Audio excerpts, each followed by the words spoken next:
Dozens arrested to suppress protests on Myanmar anniversary. Security forces in Myanmar have arrested dozens of people to preemptively suppress plans for a nationwide strike on Tuesday, which is the one-year anniversary of the army seizure of power.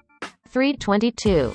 Bangkok. Security forces in Myanmar have arrested dozens of people in a preemptive move to suppress plans for a nationwide strike Tuesday on the one-year anniversary of the army's seizure of power, state-run media reported.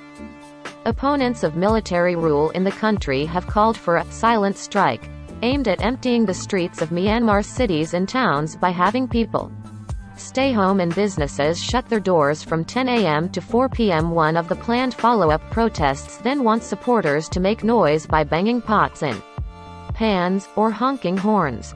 The military's takeover on February 1, 2021, ousted the elected government of Aung San Suu Kyi, whose National League for Democracy party was about to begin a second five-year term in office after winning a landslide victory in the previous year's November election.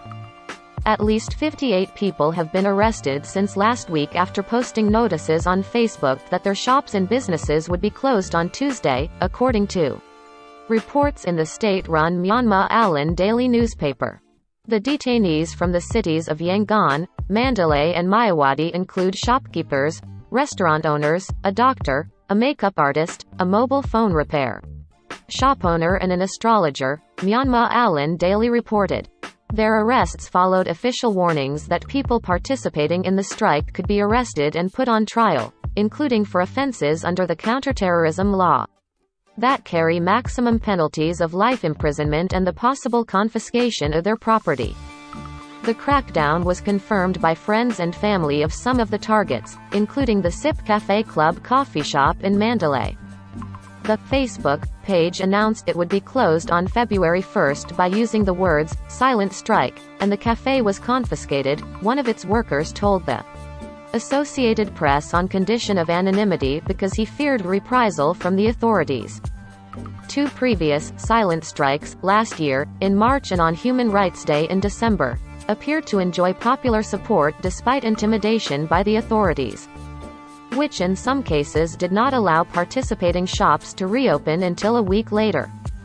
The government's warnings pose a dilemma for ethnic Chinese business owners because Tuesday falls during the celebration of Lunar New Year, when many would close their shops for the holiday.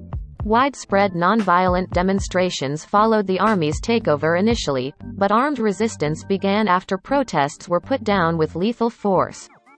About 1,500 civilians have died, but the government has been unable to suppress the insurgency. President Joe Biden in a statement marking the anniversary called for the military to reverse its actions, free Suu Kyi and other detainees and engage in meaningful dialogue to return Myanmar on a path to democracy.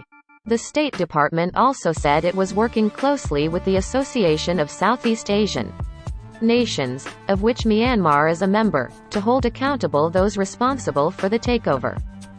The head of the military government, Senior General Min Aung Hlaing, on Monday went through the formality of obtaining a 6-month extension on a state of emergency, allowing the State Administration Council, the body that assumed power in last year's takeover, to continue running the country.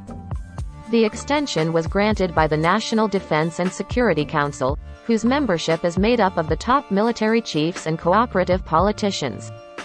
State television MRTV reported.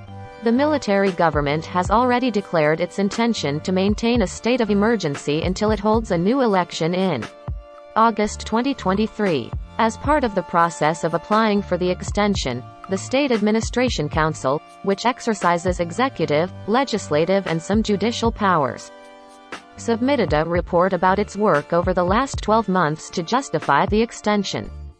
The council declared that it had done its best to carry out its duties, but that threats from domestic and foreign terrorists remained and that it has more work to do before elections can be held.